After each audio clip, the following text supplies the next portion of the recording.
Барлықтарыңызға қайырлы күн. Бүгін бізде екінші сабақ. Негізі мен бұл екінші сабақты түсіріп қойған едім бұған дейін. Бірақ бұны каналға жүктеген кезде проблемалар болды дауыспен. Сол себепті бұл сабақты қайтадан жазамыз деп шешім қабылдадық. Екінші сабақтың тақырыбы бізде инвестиция, акция, ETF, облигация, дивиденд деген нелер, трейдер, инвестор деген кімдер деп аталады. То есть бұл сабақта біз инвесторға қажетті болатын ең негізгі терминологиямен танысамыз. То есть біз болашақта қолданатын терминдер, бізге қажет болатын сөздіктермен былайша айтқанда танысамыз десек болады. Ең бірінші кезекте инвестиция дейтін терминге тоқтала кетейік. Слайдта көріп тұрғандарыңыздай, инвестиция дегеніміз бұл болашақта пайда табу үшін арнайы компанияларға ақша салу. Яғни олардың басты міндеті капиталды көбейту. Негізі бірінші сабақта айттық, қаржы қағидаларында капиталды, яғни қолымызда бар ақшаны, мысалы бізде миллион теңге болса, ол жерде қателеспесем мысалда 10 миллион болды. Бізде сондай бір, мысалы 1 миллион теңге болса, дәл сол ақшаны ұстап, сақтап отыра беру жеткіліксіз. Яғни үнемдеу жеткіліксіз болады. Біз бұл ақшаны міндетті түрде көбейтуіміз керек. Және оны көбейтетін ең басты құралдардың бірі бұл инвестиция деп аталады. Яғни біз белгілі бір компанияларға саламыз. Дерлік ол жерде бізде Apple компаниясы, Tesla компаниясы болды, қателеспесем. Apple компаниясына мысалы ақша салсаңыз, жақында бұйырса iPhone 16 новый шығады, одан кейін 17 шығады, 18 шығады. Қаншалықты Apple дами береді, яғни қаншалықты Apple'дың табысы арта береді. Сіз сол компанияға инвестор болғаныңыз себепті, яғни инвестиция жасағаныңыз себепті сіздің де капиталыңыз сол Apple-дың капитализациясымен бірге өсе беретін болып табылады. Жалпы инвестиция дегеніміз сол. Екінші кезектегі термин бұл акция деп аталады. Слайдта көрініп тұрғандай, бұл да акция дегеніміз бұл компанияның, Apple деп қарастырып көрейік, Apple-дың шағын үлесіне меншік құқығын растайтын бағалы қағаз. То есть Apple компаниясының акциясын сатып алатын болсаңыз, яғни инвестиция жасасаңыз, сол жерде оның акциясын сатып алған боласыз. Және акция дегеніміз ол компанияның белгілі бір бөлшегі. Акцияларды сатып алатын адам сол бизнестің иесі болады. Оның үлесі бағалы қағаздар санына сай өлшенеді. Яғни акцияны сатып алған кезде Apple-дың иегері боласыз, яғни компанияның бір белгілі бір кішігірім мөлшерінде иегері боласыз. Және Apple компаниясы сіздің компанияңыз секілді болады, белгілі бір кішігірім мөлшерде.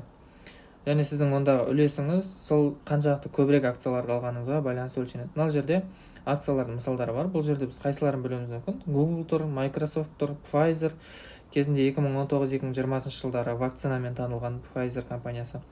Amazon білуіміз мүмкін. Visa тоже, қателеспесем, Каспийде тоже Visa-ның несі бар, поддержкасы бар. Intel білуіміз мүмкін, Nvidia-ны білуіміз мүмкін деген сияқты. Немесе барлығымыз білетін Netflix ортада тұрған. Сол сияқты компанияларға, мысалы, акцияларын сатып алу үшін ақшамыз салсақ болады. Үшінші термин ETF деп аталады, ағылшынша. Бұл ETF дегеніміз былайша айтқанда қор деп айтсақ болады. Бұл бірнеше акцияларды өзінің бойында сақтаған, яғни тоже инвестициялық инструмент деп айтуға болады. Бұл ETF-тің ерекшелігі, байқасаңыз, міне бірнеше акция суретте көрсетілген, 6 түрлі акция тұр. Оның барлығы бірдей бір ETF-қа жинақталған. Яғни біз осы ETF-ті сатып алған кезде бірден осы акциялардың барлығын бірге сатып алған боламыз. Бірақ мысалы дерлік 10 компания тұрсын, мына жерде жоғарыдан мысалдарды қарап көрейік. Google тұрсын, Apple, Microsoft тұрсын, сондай компаниялар тұрған кезде әрқайсының дерлік орташа бағасы $200 болуы мүмкін. $200 болуы мүмкін, иә. Бірақ мына жердегі барлық компаниялар бір ETF-тің құрамында бар болуы мүмкін. Бірақ біз жекелеп алған кезде әрқайсына $200 ақша салып сатып алатын ақшамыз болуы мүмкін. Яғни мысалы мына жерде 20 компания тұрса, бізде $4000 жоқ болуы мүмкін. Бірақ ETF-тардың артықшылығы осы компанияның барлығына бірдей сіздің ақшаңызды үлестеп бөліп береді. Яғни сіз мысалы ETF-тің бағасы $100 тұруы мүмкін, тіпті $100-ға ETF алсаңыз, осындағы компаниялардың барлығына бірдей ақшаңыз бөліп береді.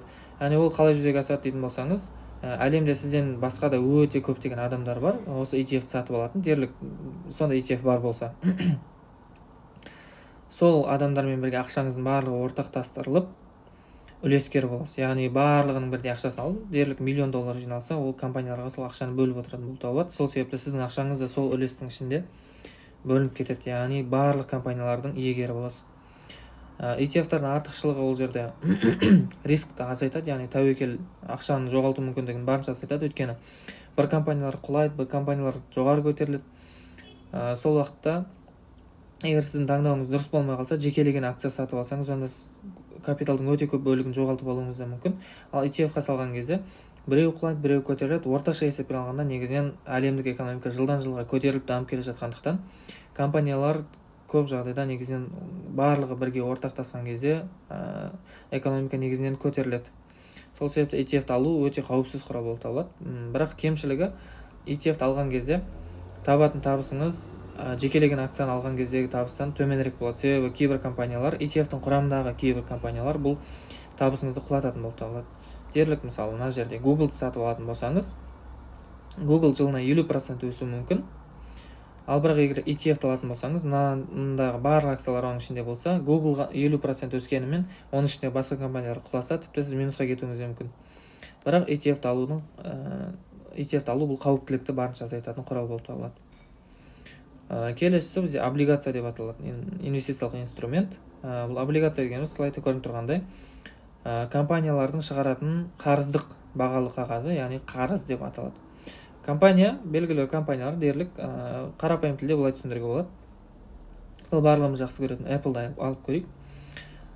Apple компаниясына $100 миллион қажет болуы мүмкін. Яғни қарызға қажет болуы мүмкін. Сол кезде Apple облигацияларын шығарады. Яғни Apple акциялары емес, Apple облигацияларын шығарады. Және бүкіл әлемге ұсыныс тастайды. Яғни бізге қарыз беріңдер деп. Осында $100 миллион бізге қарыз керек. Миллион штук не шығарады дерлік. Миллион штук облигация шығарады. Әрбірі $100, яғни $100 миллион жиналады деген сөз. 1 миллион штук облигация шығарылады әлемге, оны адамдар сатып алады. $100, оның бағасы түсіп көтерілмейді. Тек қана, яғни бұл жерде контракт болады. Сіз ақша салған екен, оны 1 жылдан кейін ғана қайтарасыз, немесе 6 айдан кейін ғана деген сияқты. Дәл солай жұмыс жасайды. 1 жылдан кейін ақшаңызды алған кезде Apple сізге үстіндегі үстеме ақысымен бірге қайтарып береді. Яғни компания инвесторлардан жинаған қарызын үстеме ақы беріп қайтарады. Дерлік мысалы сіз $100 алған болсаңыз $110 еді. Немесе $10 мың алған болсаңыз $11 мың еді. Яғни үстіне 10% деп өздері алдын ала уәде берген болса, сол уәдесінде тұрады. Бұл жерде зерттеу керек, яғни компанияны шынымен уәдесінде тұра алатын компания ма, қарызды не үшін алып жатыр, банкрот болып жатыр ма, компанияның болашағы бар ма, қандай пландары бар, не үшін ол облигацияны алып жатыр. Ол сұрақтардың барлығына негізі облигацияны шығарған кезде компания толығымен жауап беруге міндетті. Егер ондай міндеттерден бас тартып жатқан болса, ондай облигацияларға жолаудың қажеті жоқ. Өйткені өте қауіпті болуы мүмкін, және өте қорқынышты. Өйткені былай айтқанда, нақты мәлімет қолымызда болмаған кезде облигация дейтін инструментке жолаудың қажеті жоқ. Бесіншісі, дивиденд деп аталатын термин. Бұл дегеніміз, былайша қарапайым тілде түсіндіретін болсақ, компания өзінің тапқан табысының белгілі бір мөлшерін сол компанияның акциясын сатып алған акционерлерге қайтарып беруі. Яғни компаниялар екіге бөлінеді. Кейбіреулер, яғни былайша айтқанда, біреулер дивиденд төлейді, біреулер төлемейді. Дивиденд төлейтін компаниялар в основном қатты өспейді бағалары. Яғни мысалы $50 алсаңыз, сізге 1 жылда $5 қайтарам деп уәде беруі мүмкін. Яғни 10% деген сөз. Дерлік сіз $50-дан 100 штук акциясын алдыңыз, мысалы, қанша? $5 мың алсаңыз, ол әрқайсысына $5 қайтаратын болса, онда сізде 100 штук, яғни $5, $500 алып келеді деген сөз. 100 штуктан әрбірі $5 қайтаратын болса, онда сізге $5 мың 1 жылдан кейін $500 қосып береміз деп айтады. Яғни компанияның өзінің бағасы қатты өспеуі мүмкін, тіпті өсуі де мүмкін, онда жағдайда 2 есе пайда табамыз. Дивидендті компаниялар өзінің тапқан таза табыстан төлейтін болып табылады. Яғни сіз сол компанияның акциясын сатып алғаныңыз үшін сізге ақша төлейді десе болады. Негізінен бұл құнды қағаздарды, яғни дивиденд төлейтін акцияларды алу өте тиімді, менің ойымша. Бірақ ол жерде компанияның өте көп показательдерін зерттеу керек. Яғни компания қанша жылдан бері дивиденд төлеп келе жатыр, тұрақты төлейді ма? Өйткені ешқандай компания міндетті емес сізге ақша беруге, просто өзінің статусын сақтап қалу үшін төлеп жүруі мүмкін. Сол нәрселерді зерттеуіміз керек. Компанияның қарызы бар ма, қарызы қаншақты көп, тауып жатқан табысы сізге төлеп жатқан дивидендтен асып кеткен жоқ па, то есть жетпей қалған жоқ па, яғни компания басқа компаниялардың қарызға ала отырып сізге дивиденд төлеп жатқан жоқ па деген сияқты нәрселерді зерттеуіміз керек. Сол нәрселерге анық көз жеткізгеннен кейін ғана дивиденд төлейтін компанияларды алғанымыз дұрыс болады. Apple'дың өзі негізі дивиденд төлейді, өте аз мөлшерде, 0,5%, өте аз, бірақ оны дивиденд үшін емес, в основном Apple'дың акциясы өздігінен өседі, яғни өсетін компания ретінде алғанымыз дұрыс болады. Келесі термин бізде инвестор деп аталатын термин. Яғни инвестор деген кім? Негізі жалпы екіге бөлінеді адамдар, осы инвестициямен айналысатын. Олар былайша айтқанда негізі ойша бөлген десе болады, өйткені екеуінің де айналысатын нәрсесі бір ғой. Бірақ инвестор дегеніміз ол фундаменталды мықты компанияларға ақша салатын адам, және ол сол фундаменталды мықты компанияларда, мысалы Apple, Microsoft, Tesla деген сияқты, олардың бизнестерін толықтай зерттеп және оны түсінетін адам. Түсінбейтін компаниясына жоламайтын адам, былайша айтқанда, и өзінің принциптеріне өте тұрақты адам. Инвестордың мақсаты үлкен потенциалы бар компаниялардан пайда көру, қате жазылыпты. Яғни компаниялар дегенде, мысалы Apple потенциалы үлкен деп білемін мен, өйткені болашақта ол новый телефондар шығарады, новый iPadтар шығарады, MacBookтар шығарады деген сияқты. Бірақ мен дәл қазіргі таңда өзім Apple'дың инвесторы емеспін, бірақ жоспарымда бар. Сондай потенциалы үлкен компанияларға ақшасын салып, содан пайда көруге тырысады. Екіншісі, өте ұзақ уақытқа позиция ашады. Яғни бір акцияны сатып алған кезде оны өте ұзақ жылдар бойына ұстап қалуға тырысады, өзінде 10 жыл, 20 жыл деген сияқты. Сол уақытта солай пайда табуға тырысады. Алдағы уақытта 3-ші сабақ, 4-ші сабақтарда біз кәдімгідей мысалдармен көрсетеміз. Яғни 10 жыл Apple компаниясын ұстағанда қандай пайда табатын едік, қандай ақша салып, қандай ақша шығаруға болатын еді деген сияқты. Сол кезде ол нәрсені толық түсінесіздер.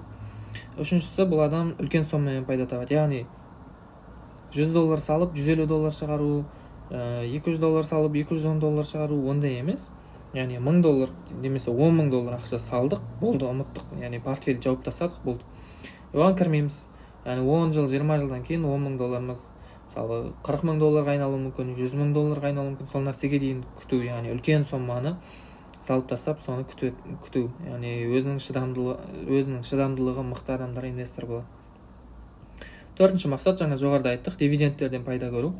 Яғни дивиденд төлейтін өте көптеген компанияларға ақшасын бөліп салып тастап, әртүрлі компанияларға, сол арқылы түсіп жатқан дивидендтерді қайтадан сол компания, яғни ақша түседі ғой бізге дивидендтен, сол ақшаға қайтадан сол компанияларды салып отыру деген сияқты. Сол арқылы пайда табуы да мүмкін. Так, енді келесі соңғы термин трейдер деп аталады. Қарапайым тілмен айтқанда, биржа нарығындағы саудагер деп көрсетіліпті. Бірақ негізінен биржа нарығындағы саудагер дегеніміз инвестор дегенге келеді. Бірақ трейдердің бізден инвестордан басты айырмашылығы қандай? Оның мақсаттарына қарап білеміз.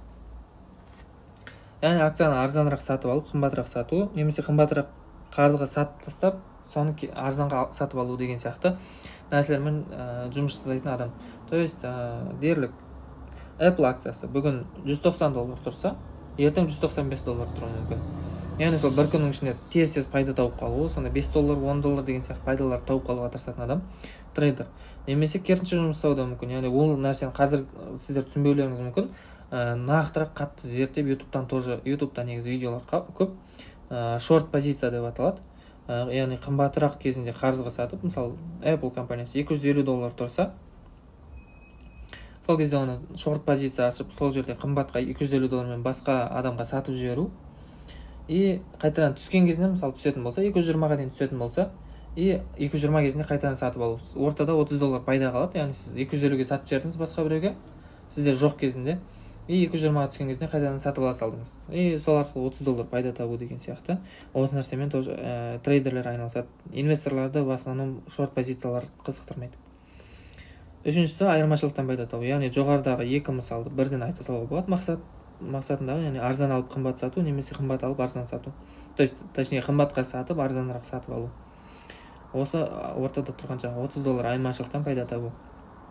Төртінші мақсат, өте қысқа мерзімде пайда табуға тырысады. Яғни бір күннің ішінде, немесе бірнеше сағаттардың ішінде тезірек пайдаға кенеліп, $5, $10 деген сияқты пайдаларға қанағат етуге ұмтылу, яғни сол мақсатты алдына қою.